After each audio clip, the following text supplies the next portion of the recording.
आज हम आप लोगों के लिए पुनः एक नई कहानी लेकर के उपस्थित हुए हैं।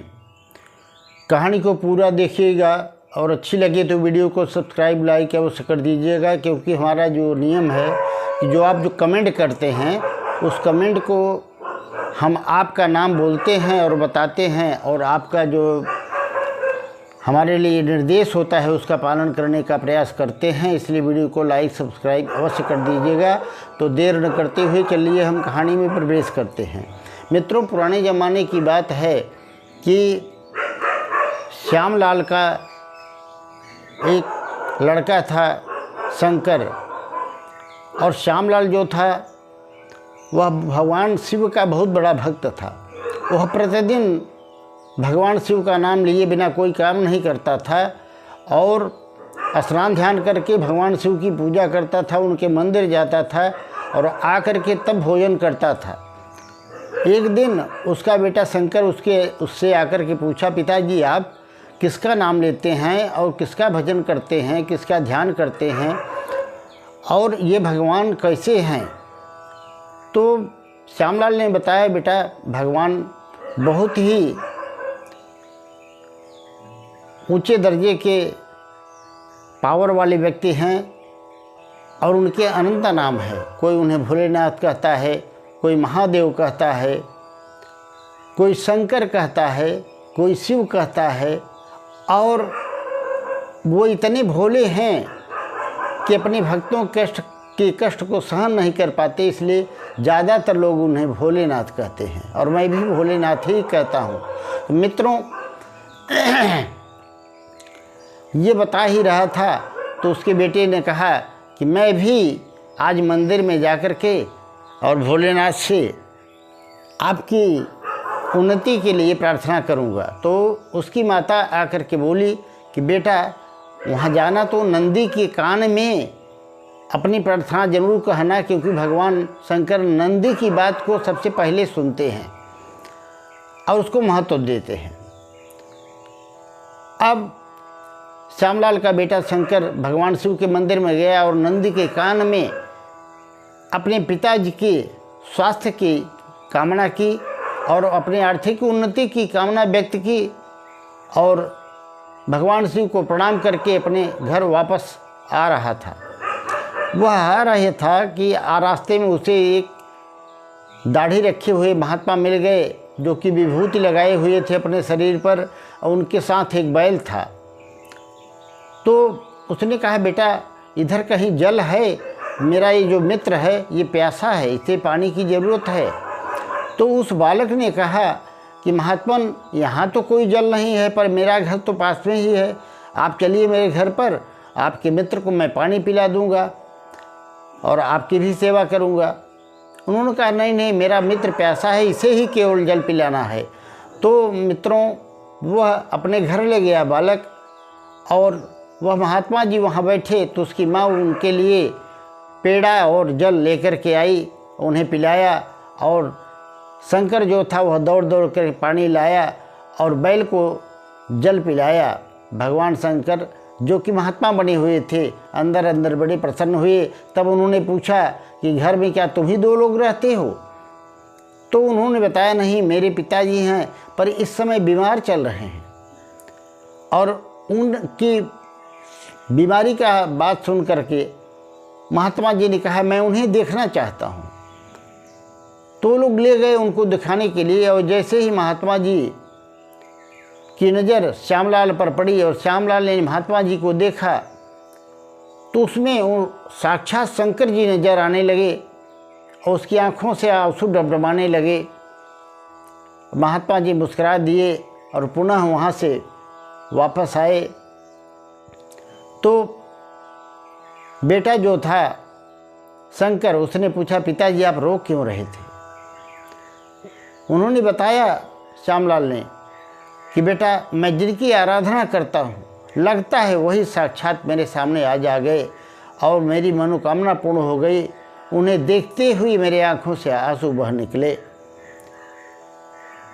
और तब वो शंकर आया महात्मा जी के पास, उनको प्रणाम किया, दंडवत किया। महात्मा जी ने आशीर्वाद दिया कि आज के बाद तुम्हारे घर में कोई विपत्ति नहीं आएगी, कोई संकट नहीं आएगी। ये कह करके वह चला गया महात्मा और बैल वहीं छोड़ गए। अब दूसरे दिन जब खेती पर जाने लगे तो श्यामलाल स्वस्थ हो चुका था। वह अपने खेत पर अपने 2 बूढ़े बैलों को लेकर के गया और जुताई करने लगा। बैल कमज़ोर थे, जुताई धीरे धीरे हो पा रही थी। तभी वो शंकर भगवान वाला बैल वहाँ पर अचानक पहुँच गया। तो शंकर ने कहा कि ये तो महात्मा वाला बैल आ गया है और यह स्वयं हल के पास चला गया है, पिताजी इसको आप जोतते क्यों नहीं? तो श्यामलाल ने कहा ये तो महात्मा की अमानत है, मैं इसे जोत कैसे सकता हूँ, वो उसे लेने आएंगे, मेरा अधिकार नहीं है। पर बालक ने कहा ये तो स्वयं हल चलाना चाहता है, हल के पास पहुँच गया है, आप इसे जोत कर तो देखिए। उसने उस बैल को हल में लगा दिया। तो जो काम दिन भर में नहीं होना था वो 1 घंटे के अंदर पूरे घर खेत की जुताई कर दिया।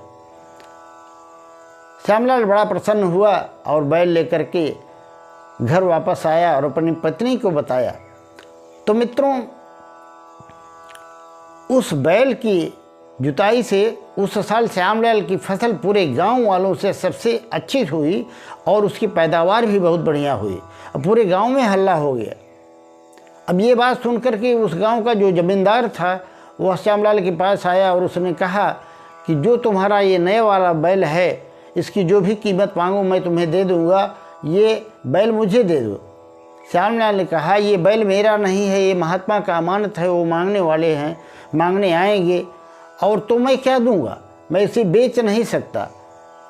पर वह हठ पर आ गया।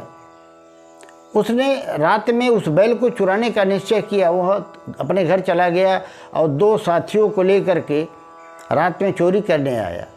और जब वह रात को चोरी करने आया तो उसने अपने साथियों से कहा कि इसको नथ पहना करके पकड़ करके इसे ले चलो। जब वो लोग नथ पहनाने लगे तो उस बैल ने तीनों को मार करके वहीं पर गिरा दिया और तीनों भाग गए और दोबारा फिर उस बैल के पास नहीं आए। अब वह बैल वहाँ पर रहने लगा और कुछ दिन के बाद वह बैल जब 24-25 साल का शंकर हो गया, श्यामलाल का बेटा, तो अचानक गायब हो गया और वह बड़ा परेशान हुआ। जाकर के अपने पिताजी से कहा तो श्यामलाल ने बताया कि देखो, हमारे प्रभु अपने भक्तों की हर आवश्यकता को समझते हैं। जब तुम छोटे थे और मैं कमज़ोर था, खेती करने लायक नहीं था, उन्होंने अपना बैल दिया था हमारा गुजारा करने के लिए। बेटा अब तुम बड़े हो गए, अब तुम परिश्रम करो और स्वयं से खेती करो। भगवान को जहाँ जिस चीज़ की आवश्यकता होती है वहाँ अपने भक्तों के पास वो चीज़ कर भेजते रहते हैं। जब हमें बैल की आवश्यकता थी तो हमें दिए और जब आवश्यकता नहीं रही तो उन्होंने अपना बैल ले लिए। मित्रों, ये है भगवान शिव की कृपा जो अपने भक्तों पर आवश्यकता अनुसार बरसाते रहते हैं। योगिनी उसी गांव की एक महिला थी जो कि गांव की सफाई किया करती थी। गांव के लोग उससे घृणा किया करते थे क्योंकि वह गांव के कचरे को साफ किया करती थी। एक दिन गांव के पंडित जी आए और उन्होंने उसे देखा सुबह सुबह तो बोले, छी छी छी, अरे तुम सुबह सुबह दिख गई, मेरा दिन अच्छे ढंग से नहीं बीतेगा। सुबह सुबह तुम कहाँ से आ जाती हो सामने, अब आज के बाद कभी मत आया करो। वह कुछ नहीं बोली, अपना काम करती रही। इस तरह से प्रतिदिन गांव वाले उससे जहाँ भी देखते उसका अपमान करते, तिरस्कार करते, जबकि वह गांव की सेवा ही कर रही थी, गांव की सफाई कर रही थी, गांव के कचरे की सफाई कर रही थी। उसके बच्चे जिस बच्चों के साथ खेलने जाते वे बच्चे भी उनका खूब अपमान करते। तो उसका छोटा भाई जो 2 बच्चे थे वो पूछा कि भैया ये लोग मेरे अपमान क्यों करते हैं, मुझसे घृणा क्यों करते हैं, मुझसे अस्पृश्य अछूत क्यों मानते हैं। तो उसने कहा मेरी माँ गांव की सफाई करती है इसलिए ये लोग मुझे घृणा की दृष्टि से देखते हैं।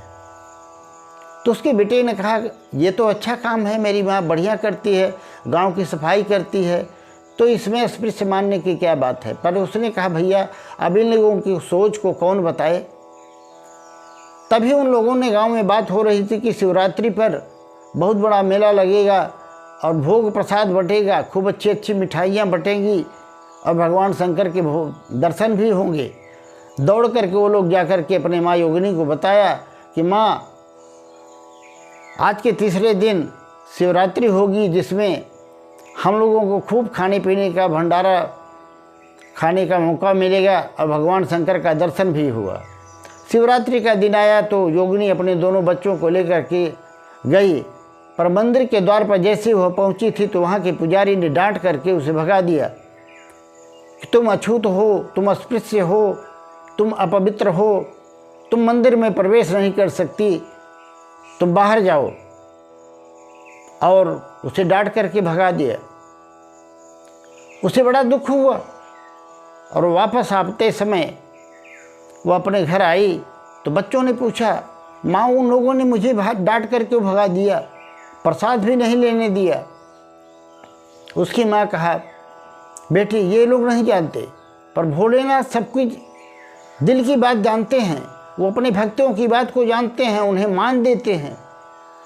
और मित्रों, उसने कहा हम लोग अगर यहीं खड़े होकर प्रार्थना करें तो भगवान भोलेनाथ यहाँ भी आ सकते हैं, उनके लिए कुछ भी दुर्लभ नहीं है। और वहीं पर खड़े होकर के माँ और दोनों बच्चे भगवान शिव का ध्यान करने लगे और मन ही मन ओम नमः शिवाय, ओम नमः शिवाय का जप करने लगे। इतने में देखते हैं कि वहाँ बहुत बड़ा प्रकाश हुआ और भगवान शंकर स्वयं प्रकट हो गए। और भगवान शंकर जब स्वयं प्रकट हो गए तो उन लोगों ने आंखें खोल करके देखा और भगवान शंकर के चरणों में गिर गए और उन्होंने उन लोगों को आशीर्वाद दिया कि बेटी, जो लोग तुम्हें मंदिर में घुसने नहीं दिए, मंदिर में नहीं जाने दिए, उन्हें एक दिन तुम्हारे पास आना पड़ेगा। और सभी यहाँ पूजा करने आए और आज के बाद तुम्हारी कोई समस्या नहीं रहेगी, तुम्हारे घर में हर सुख संपत्ति रहेगी और सभी तुम्हारा सम्मान करेंगे, ये मैं वरदान दे के जाता हूँ। इतना कह कर के भगवान शंकर वहीं पर शिवलिंग के रूप में परिवर्तित हो गए। और उधर मंदिर में हंगामा मच गया कि शिवलिंग कहाँ गायब हो गया। सब लोगों ने बताया कि योगिनी का अपमान किया था, उसी का शायद ये नतीजा है। तब पंडित जी को भी अपनी गलती का एहसास हुआ। सब लोगों ने निश्चय किया कि चलो हम लोग योगिनी के यहाँ जाएंगे और उससे अपनी गलती की क्षमा मांगेंगे। वो पंडित जी सब लोगों के साथ आए और योगिनी जो कि सफाई का काम करती थी उसके चरणों में गिर गए और बोले, मुझे माफ़ कर दो बेटी, मुझसे बहुत बड़ी गलती हुई है। भगवान भोलेनाथ का शिवलिंग गायब हो गया है।